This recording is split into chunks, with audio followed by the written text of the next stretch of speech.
परमात्मा हूँ, एम अनुभव कर मैं ही परमात्मा हूँ। वितराग सर्वज्ञ देवनी ध्वनि में त्रिलोकनाथ परमात्मा 100 इंद्રની ઉપસ્થિતિના સમોત્સવમાં લાખો કરોડો દેવોની હાજરીમાં ભગવાનની વાણીમાં આવ્યો, તું પરમાત્મા છો એમ નક્કી કર, તું પરમાત્મા છો એમ નક્કી કર. ઓહો, ભગવાન પણ તમે પરમાત્મા છો એટલું તો નક્કી કરવા દો.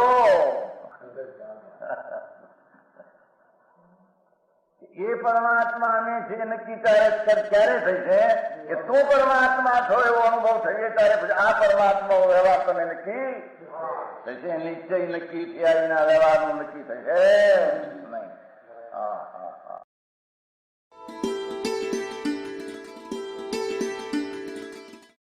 નમો લોહે સૌ હરિહંતાણમ, નમો લોહે સૌ સિદ્ધાણમ, નમો લોહે સૌ આયર્યાણમ, નમો લોહે સૌ જયાણમ, નમો લોહે સૌ ત્રિકાળવતી શ્રાવણમ.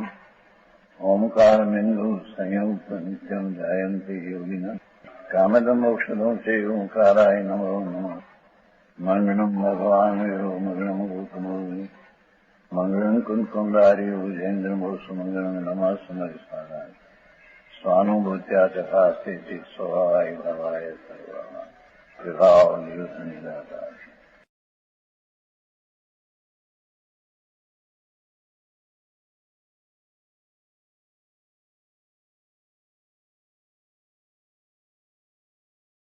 તેત્રીસ 34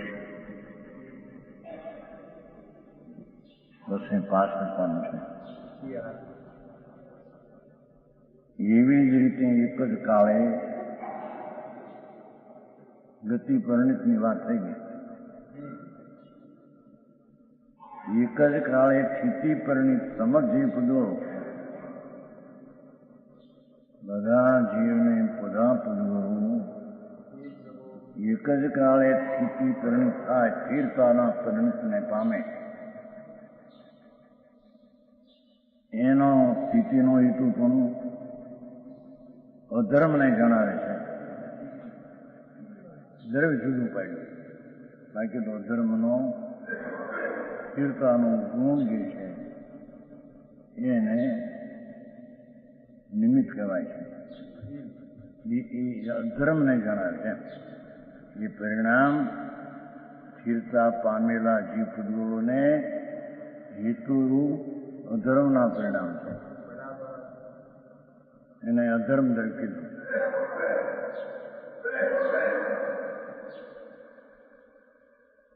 જાણું કાંઈ કારણ કે કાળને પૂજગલ અપ્રદેશ હોવાથી આખા લોકમાં રહેલા જીવ પ્રદેશને જીવને પૂજગલ નહીં. સ્થિરતાના પરિણામમાં લોક આકાશ પ્રમાણે પદાર્થ હોય એ નિમિત્ત થાય, પણ આ જીવને પૂજગલ તો પ્રદેશી હોવાથી તેમને નથી સંભવતું નથી. લોકાકાશ પ્રમાણે જીવને પૂજગલ નથી, માટે જીવ પૂજગલની સ્થિતિ પરિણતિને જીવ પૂજગલ નિમિત્ત નથી. સમજાણો?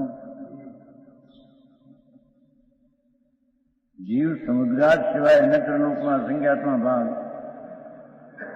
હોવાથી અને કાળ પૂજગલમાંથી જીવ સમુદ્રાજ સિવાય અન્યત્ર લોકના સંજ્ઞાત્મા ભાગ માત્ર હોવાથી તેને લોકમાં સર્વજીવ પૂજગલ સ્થિતિને પામે, તેને એમાં નિમિત્તપણું સંભવતું નથી. કોને? જીવને.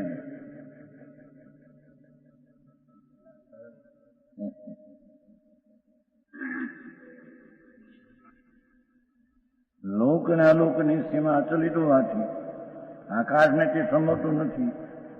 કારણ કે લોકને અલોક અચિત આખો આકાશ વ્યાપક છે અને લોકમાં રહેલા જીવને પૂજગલની પરિણતિમાં સ્થિતિમાં આકાશ સંભવતું નથી. વિરુદ્ધ ક્યાંય આવી જાય ધર્માસ્મી ધર્માસ્મી મેળવ્યું. વિરુદ્ધ કાર્યનો હેતુ હોવાથી ધર્માસ્તીનું અધર્માસ્તીથી વિરુદ્ધ કાર્ય છે. એથી ધર્મને તે સંભવતું, ધર્માસ્તી પદાર્થને સંભવતું નથી. એટલે કે એના ગુણના પરિણામને એ સંભવતું નથી.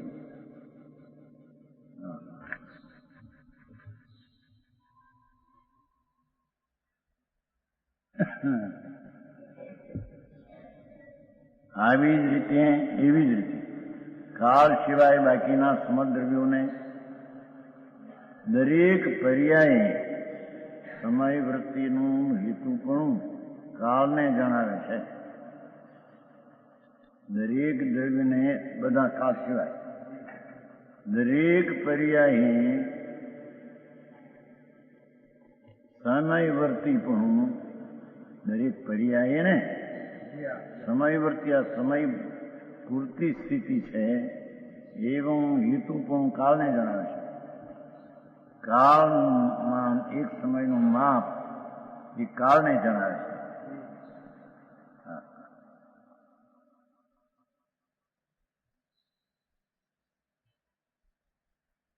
કારણ કે તેમને સમય વિશેષ વતી કારણાંતરની સધાતી નથી.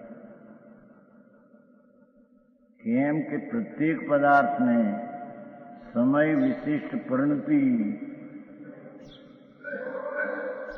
કારણાંતરથી સધાતી હોવાની છે. આ એક સમય પૂરતી છે એ બીજા કાળના કારણથી ગણાય છે. કારણાંતર છે ને, હા હા, એનાથી જુદું. દરેક દ્રવ્યની પર્યાય વર્ણમે છે કાળ સિવાય એને કારણાંતરથી સધાતી હોય. આ એક સમય પૂરતું છે એ પોતા સિવાય બીજા કાળના માપથી તે જણાય છે.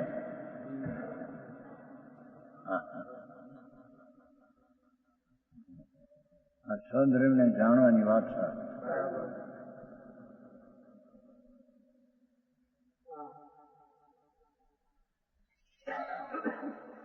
નીચે છે સમય વિશેની વ્યાખ્યા. કાળ સિવાયના દ્રવ્યોની પરિણતિ પર્યાયની વાત છે ને. એક સમયમાં પરિણતિ થઈ છે, એક સમય સૂક્ષ્મ કાળમાં દશા થઈ છે, એમ સમયથી વિશિષ્ટ છે. વ્યવહારે તેમાં સમયની અપેક્ષા આવે છે કાળની. માટે તેમાં કોઈ દ્રવ્ય કાળ જ્યારે નિમિત્ત હોવું જોઈએ. કાળ દ્રવ્ય છે એને પરિણતિ બીજા દ્રવ્યથી જુદું પાડીને એને કાળ દ્રવ્ય.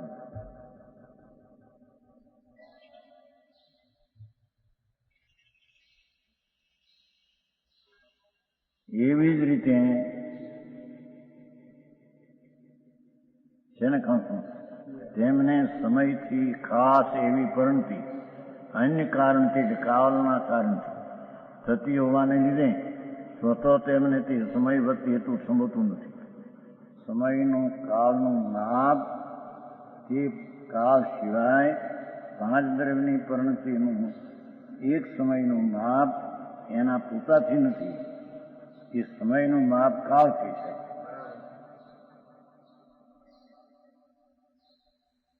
આમાં જરી મગજને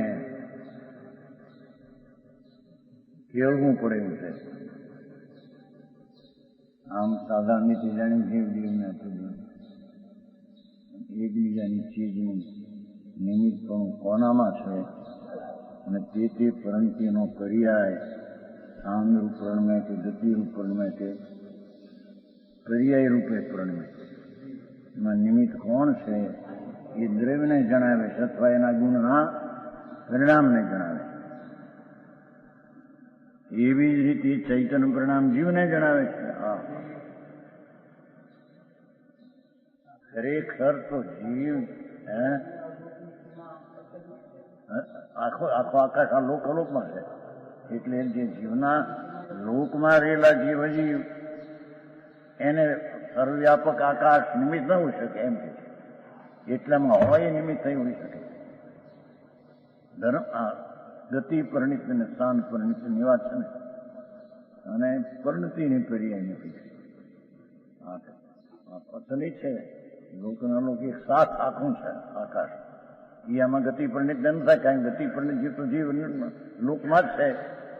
લોકમાં જેટલા છે એને જે લોકના અંદર હોય એ નિમિત્ત થઈ શકે, પણ આ તો લોકાલોક છે એટલે એ નિમિત્ત હોઈ શકે નહીં. સમજાણું કે નહીં? આ બધું જેવું છે.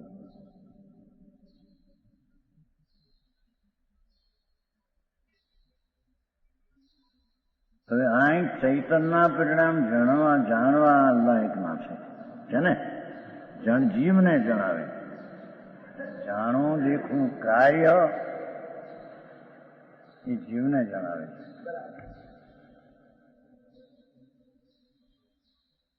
જ્ઞાન ગુણની પ્રધાનતાથી વર્ણન છે ને. જેમ એના એક એક દ્રવ્યના એક એક ગુણના પરિણામથી કથન છે, એમ અહીંયા જીવનું જ્ઞાન ગુણનું જાણવું, એ જાણવું જણાવવું એ એને જણાવે છે. હા હા, જાણવા દેખવાના પરિણામ કાર્ય એ જીવને જણાવે છે. જાણવા દેખવાના કાર્ય એ પરને જણાવે છે એમ નહીં.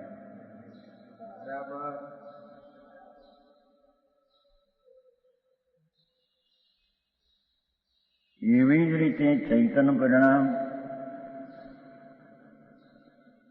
જ્ઞાન દર્શનના જે પરિણામ જીવને જણાવે છે, એ પરિણામ જીવના છે. એ જીવ એને એનાથી જીવ જણાય છે, એનાથી બીજા પાંચ દ્રવ્ય જણાય છે એમ નહીં. એ જાણનાર ભલે પાંચ દ્રવ્યને જાણે, બીજાને નહીં. પણ એ જાણવાના પરિણામ બીજા છે એને જણાવે છે એમ નહીં, એને જણાવે છે. હા, સમજાણું કાંઈ? જાણવાના પરિણામ હવે પરને જાણવાના પરિણામ છે. એ પરને જાણવાના પરિણામનું સામર્થ્ય પોતાનું જ છે. પરને લઈને નહીં, પરને જાણવું કેવું એ તો અસદભૂત વ્યવહાર.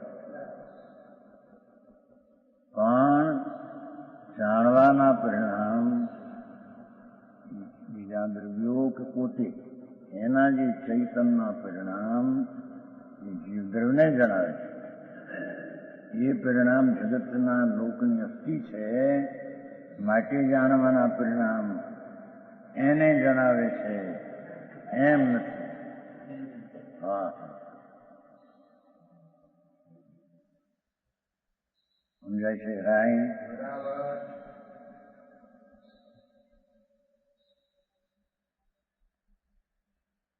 પોતે ને પર એને જાણવાના ભાવ એ તો પોતાના છે, અને એ જાણવાના ભાવ જીવને જણાવે છે. જાણવાના ભાવ પરને જાણ્યું સ્વને જાણ્યું, માટે જાણવાનો ભાવ પરને જણાવે છે એમ નહીં.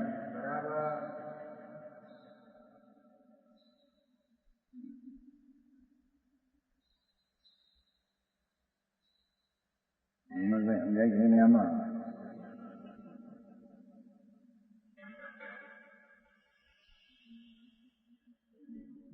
એવી જ રીતે ચૈતન્ય પરિણામ ભગવાન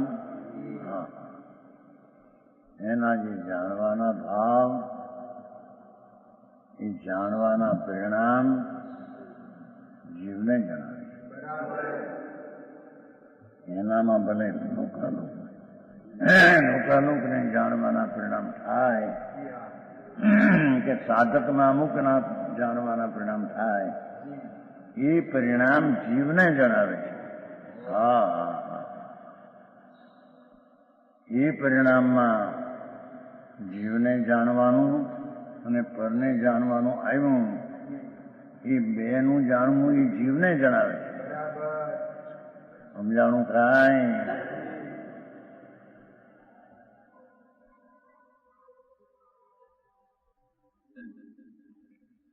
કારણ કે તે ચેતન હોવાથી,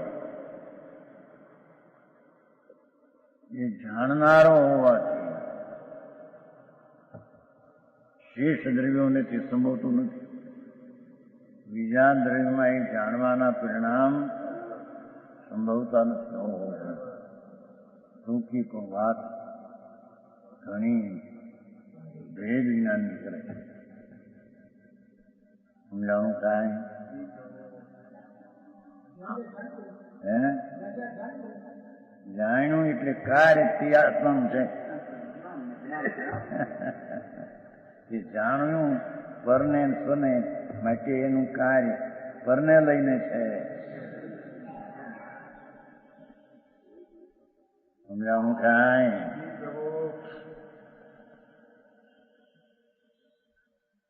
આ તો વિતરાગ સર્વજ્ઞ માર્ગ છે. હા હા, એની દ્રવ્યની વ્યાખ્યા, એની ગુણની વ્યાખ્યા એવું ત્યાંથી લીધું. દ્રવ્ય વિશેષ જીવને જીવ સામાન્ય વ્યાખ્યા થઈ ગઈ. દ્રવ્ય વિશેષ પછી ક્ષેત્ર વિશેષ લોક અલોક ભાગ પડ્યા. પછી ક્રિયા વિશેષ ભાવ હતી, ક્રિયા હતી. પછી મૂર્ત અમૂર્ત ગુણ વિશેષ. હા હા, દરેકનું લિંગ ગુણ લિંગથી લિંગી ગણાય છે. એમ બે પ્રકાર. અહીંયા દરેક ગુણની પરિણતિ, ક્યાં ગુણની પરિણતિ, ક્યાં દ્રવ્યની પરિણતિની નિમિત્ત છે એટલું અહીં જણાવે છે. એનો ગુણ જણાવ્યો કે પરિણતિ. હા હા, હવા પૂર્વે દર્શાવ્યું તેમ સ્પર્શ રસ ગંધ વર્ણથી ઉદ્ગળ દ્રવ્યોનું અસ્તિત્વ જણાય. હા, રંગ ગંધ રસ ને સ્પર્શથી પૂતગળનું હોવાપણું જણાય.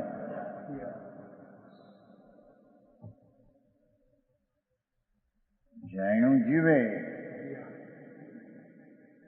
એના પૂતગળનું વર્ણ ગંધરસપણું અસ્તિત્વ પૂતગળે જાણ્યું નથી.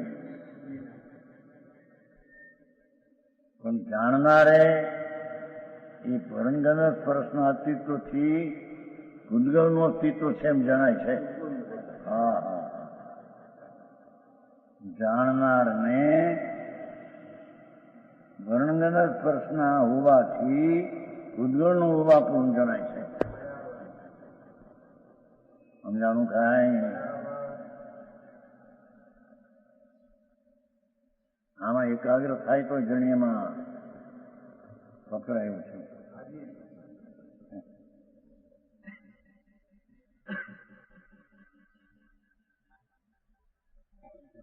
અહીં અમૂર્ત દ્રવ્યોનું અસ્તિત્વ તેમના વિશેષ લક્ષણ તેમ જણાવ્યું છે ને.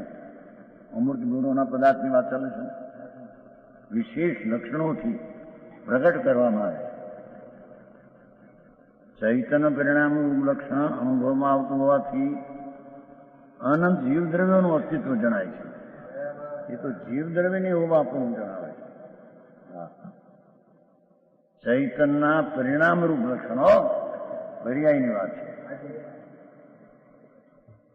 એ અનુભવમાં આવતું હોવાથી ચૈતનના પરિણામરૂપ લક્ષણ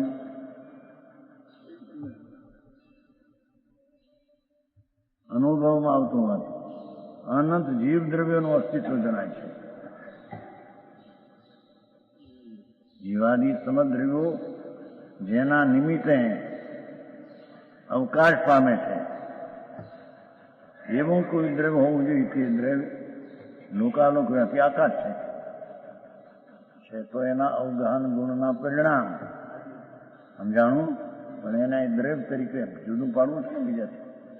એટલે એ દ્રવ્ય લોકાલોક વ્યાપી આકાશ છે.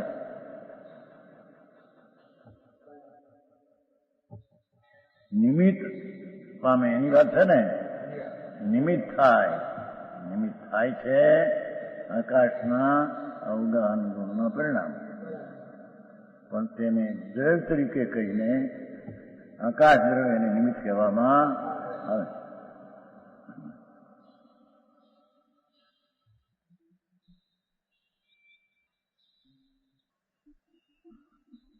આ વાત સર્વજ્ઞ સિવાય, એવો જ્ઞાની પરમાત્મા સિવાય એના જાણવામાં આવ્યા આ દ્રવ્યો એને કયા. બીજા બધા ભલે આત્માની વાતો કરે, ઉજ્જવલની કરે, એ કાલ્પનિક વાત છે. બરાબર. આ તો વસ્તુની સ્થિતિનું વર્ણન છે. હા હા, એની વસ્તુની સ્થિતિ આવી છે કે જે ગમન રૂપ પરિણામને અથવા અવગાહન રૂપ પરિણામને અવગાહન કરે છે ને એના પરિણામને ને આકાશ નામના દ્રવ્યનું પરિણામ નિમિત્ત છે. એટલે આકાશ દ્રવ્ય નિમિત્ત એમ કહેવામાં આવે.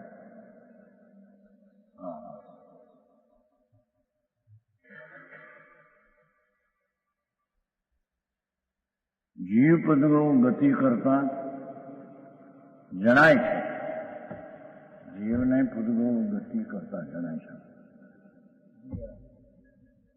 તેથી જેમ માછલાની ગતિમાં નિમિત્તભૂત જળ છે, માછલા ગતિ તો પોતાથી કરે છે, નિમિત્તભૂત પાણી છે એ બાયમાં. તેમ જીવ પદવોને ગતિમાં નિમિત્તભૂત કોઈ દ્રવ્ય હોવું જોઈએ. તે દ્રવ્ય લોકવ્યાપી ધર્મદ્રવ્ય છે.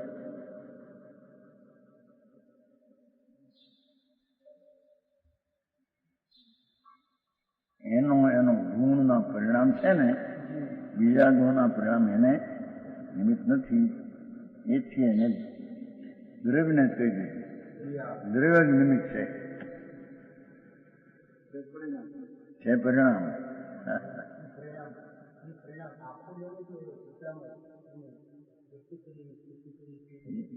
જેટલામાં કરે એના એટલામાં પરિણામ એને નિમિત્ત છે. બધા આવે તો એને નિમિત્ત થાય એમ કેમ. પણ અત્યારે જેટલા પરિણામે એમાં જે પરિણામ છે એટલા નિમિત્ત થાય.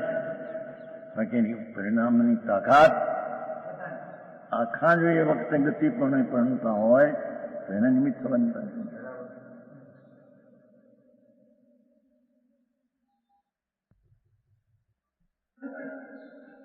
ધર્મદ્રવ્ય જેમ મનુષ્યને સ્થિતિમાં નિમિત્તભૂત પૃથ્વી છે, બહારનો દાખલો હતો. સ્થિરતા તો મનુષ્ય કરે છે, પણ એની સ્થિરતામાં પૃથ્વી નિમિત્ત છે. એમ જીવ દૂરોની સ્થિતિમાં નિમિત્તભૂત કોઈ દ્રવ્ય હોવું જોઈએ. તે દ્રવ્ય લોકવ્યાપી અધંધર છે.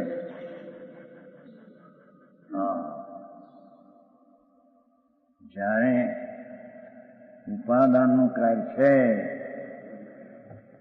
ત્યારે એક બીજી ચીજ છે, એ વાત અહીંયા સર્વજ્ઞમાં છે. છતાંય નિમિત્તથી થતો નથી. હા, વસ્તુ સિદ્ધ કરવી છે. વસ્તુ છે એને જણાવે છે, પણ છે માટે એનાથી અહીં થાય છે. તો તેથી ગતિ પરિણિતને કીધું. ગતિ પરિણિતને ધર્માસ્થિના પરિણામ નિમિત્ત પરિણામે એને ગતિ પરમાવે છે. બસ સહી કરે હો ચીજ હો.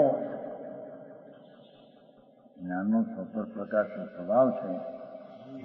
પર બીજી ચીજ હો, પણ એને પ્રકાશે છે તે એના સામર્થ્યથી અહીં પ્રકાશે છે, એમ નથી.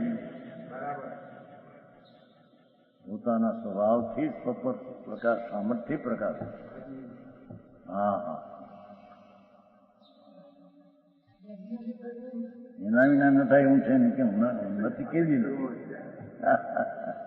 એ તો નિમિત્તને સિદ્ધ કરવા એમ બોલે.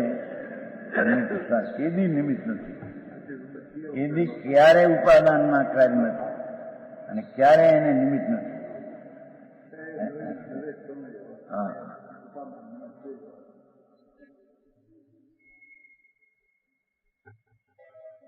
જેમ કુંભારના ચક્રને ફરવામાં ખીલી નિમિત્ત છે, વ્યવહાર નીકળો ને વ્યવહાર, એટલે માછલા ને પાણી, સ્થિરમાં પૃથ્વી, એમ કુંભારના ચક્ર ફરવામાં ખીલી નિમિત્ત, ખીલી એટલે એને ફેરવાવતો નથી, ફરે છે પોતાથી, તેની નિમિત્ત કહેવામાં આવે છે. હા, તેમ કાળ સિવાયના સર્વદ્રવ્યોને પરિણામમાં નિમિત્ત ભૂલ કોઈ દ્રવ્ય હોવું જોઈએ, એટલે કે એવા પરિણામ ભાવ દ્રવ્ય હોવું જોઈએ એમ એને નિમિત્ત થાય. તે દ્રવ્ય સંખ્યાત કારણો છે, જેમના પર્યાયો સમય, ઘડી, દિવસ, વર્ષ ઇત્યાદિ ઉપર વ્યક્ત થાય છે. પર્યાય એનાથી માપ જણાય. એક સમય, ઘડી, વર્ષ, દિવસ. આ પ્રમાણે ગુણભેદથી દ્રવ્યભેદ નક્કી થયો. આ પ્રમાણે દરેક દ્રવ્યના ગુણના પરિણામથી ભિન્નતા દરેક દ્રવ્યની સિદ્ધ થઈ.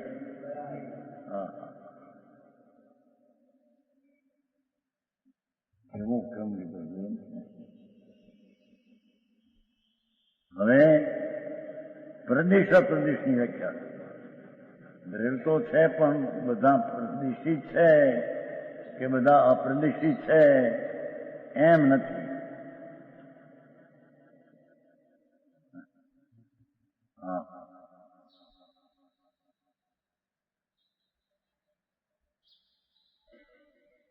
દ્રવ્યોનો પ્રદેશ તત્વ ને પ્રદેશ વાળાપણું અને અપ્રદેશ તત્વ પ્રદેશ વિજ્ઞાન એટલે એક પ્રદેશિત એવો ભેદ જણાવે છે. જીવા પુગલ કાયા ધમ્મા ધમ્મા પુણોય આગાસમ સ્વપદેશી અસંગાદા નથી પદેશી ખાવસ. જીવ દ્રવ્ય પુદ્ગલ કાય ધર્મ ધર્મ વળી આકાશને છે સ્વપ્રદેશ અનેક નહીં વર્તે પ્રદેશો કાળને.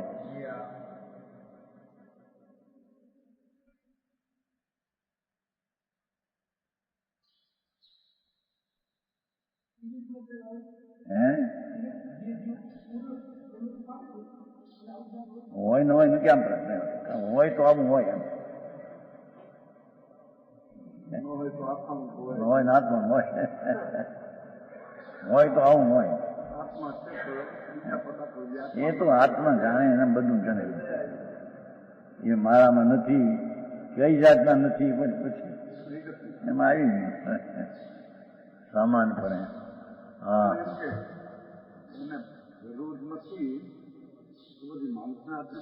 એમ વિશેષ એને સ્થળ ઘણી ગીરી ગયા દાદા, માણસને ઘણા ઘરી ગયેલા દાદા, એટલે એને જેટલા પ્રકારના આડા કાઢવાના એટલા પ્રમાણ જવું.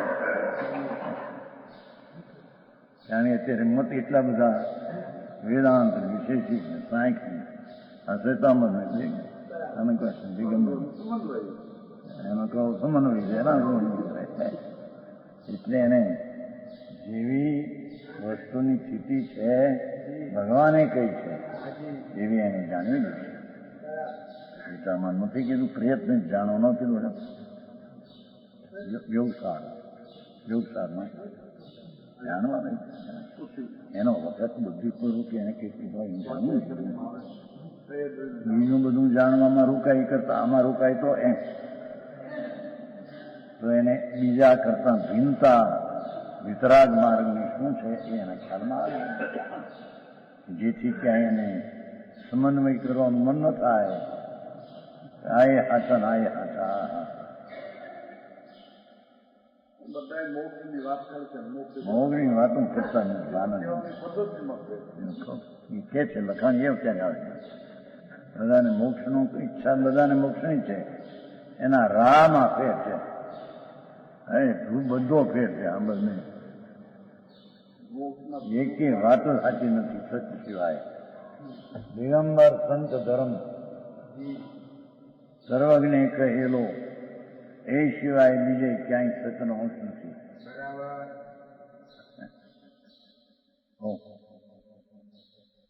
ભાઈ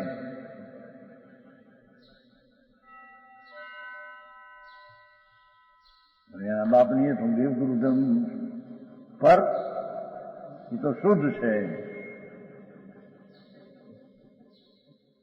પછી પાછળ જરી મોફી શું પાછળ આ મારું બાપુ દુનિયાના પળમાં ક્યાંય આ વાત ભગવાનના વિરાજે ત્યાં તો હોય છે એમાં પણ અત્યારે આ હિન્દુસ્તાનમાં બહુ ફેરફાર છે આખી ચીજ ફરી ગઈ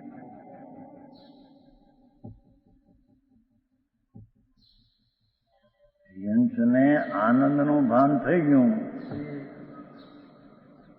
તો આ આનંદ સ્વરૂપથી હું અને એનાથી અંદર દુઃખ લાગે છે દુઃખ એટલે આની હારી મેળ નથી એ હું નહીં આશ્રવાની અને અજીવ ચીજ એટલી ભલે અજીવ નામ ન આવડે પણ જીવના અસ્તિત્વનું ભાન થયું એમાં આ બીજી ચીજનું અસ્તિત્વ નથી એવું જ્ઞાન થયું એમાં બધું જ્ઞાન આવ્યું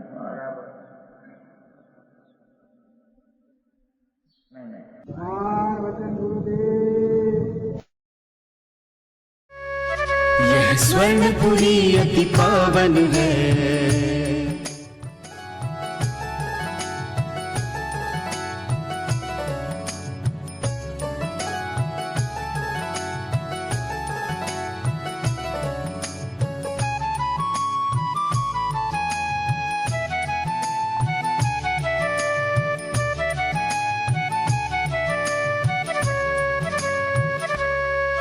यह स्वर्णपुरी अति पावन है।